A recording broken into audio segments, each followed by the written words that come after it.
বন্ধুরা, আজ আরও একটা সহজ রেসিপি নিয়ে চলে এলাম আপনাদের কাছে। আজকের রেসিপি চিকেন কষা। চিকেন কষা বানাবার জন্য যে সমস্ত উপকরণগুলি লাগবে সেগুলি জেনে নিন। আমি 400 গ্রাম পেঁয়াজ কুচি করে কেটে নিয়েছি ও 5টি কাঁচা লঙ্কা, 100 গ্রাম আদা রসুন বাটা ও 1 কেজি চিকেন। এবার গ্যাসের চুলোটা জ্বালিয়ে দিয়ে তার মধ্যে কড়াইটা চাপিয়ে দেব।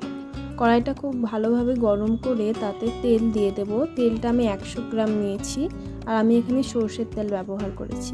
সরষের তেলটা ভালোভাবে গরম হয়ে গেলে তাতে পেঁয়াজ কুচি ও লঙ্কা কুচি দিয়ে দেব। পেঁয়াজটা গোল্ডেন ব্রাউন করে ভেজে নেওয়ার পর তাতে আদা রসুন ও মশলাগুলি দিয়ে দেব। এখানে আমি মশলা ব্যবহার করেছি হলদি গুঁড়ো 1 চামচ, 1 চামচ ধনে গুঁড়ো, 1 চামচ জিরে গুঁড়ো ও শুকনো লঙ্কা গুঁড়ো।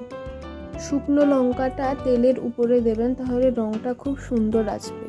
এবার সমস্ত মশলাগুলি ভালোভাবে কষে নেব। এই মশলাটি খুব ভালোভাবে কষতে হবে যাতে তার কাঁচা গন্ধটা চলে যায়। এরপর দিয়ে দিলাম 2 থেকে 3টি তেজপাতা। তেজপাতাটি আপনারা রান্নার শুরুতেও দিতে পারেন। মশলাটি ভালোভাবে কষা হয়ে গেলে তার মধ্যে চিকেনগুলি দিয়ে দেব। চিকেনগুলি মশলার সঙ্গে খুব ভালোভাবে মাখিয়ে নিতে হবে। মশলাগুলি মাখা হয়ে গেলে আমি মেটেটা তুলে নেব, কারণ কষার সময় মেটেটা মাংসের মধ্যে গলে যেতে পারে, যার ফলে মাংসর টেস্টটা খারাপ হয়ে যায়। তাই এটি আমি তুলে রেখে দিয়েছি। এবার মাংসের মধ্যে ঢাকনা দিয়ে দেব। 5 মিনিট পর ঢাকনাটা খুলে মাংস থেকে যে জলটা বেরিয়েছিল সেটা কষে নিতে হবে।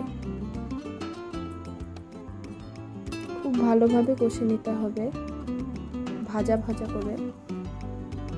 দেখতেই পাচ্ছেন মাংসটা ভাজা ভাজা করে কষানো হয়ে গিয়েছে। মাংসর মধ্যে এবার পরিমাণ মতো জল দিয়ে দেব। জলটা একটু গরম করে নেবেন। আপনারা কষা কষা করতে চাইলে জলের পরিমাণটা কমিয়ে দিতেও পারেন। আমি এখানে ঝোলঝোলি করব, তাই আরও একটু জল অ্যাড করে দিলাম। জলটা ফুটে উঠলেই ঢাকনা দিয়ে সিদ্ধ হওয়ার জন্য ঢেকে দেব। আমি জলটা দেওয়ার সময়ই মেটেটা দিয়ে দিয়েছিলাম সিদ্ধ করার জন্য। এতে মেটেটা গলেও যায় না ও খুব ভালোভাবে সেদ্ধ হয়ে যায়। মাংসটা হয়ে গিয়েছে, আমি সামান্য গরম মশলা দিয়ে দেব। আমাদের চিকেন কষা রেডি হয়ে গিয়েছে। লাইক করুন এবং নতুন ভিডিও পেতে আমাদের চ্যানেলটি সাবস্ক্রাইব করুন।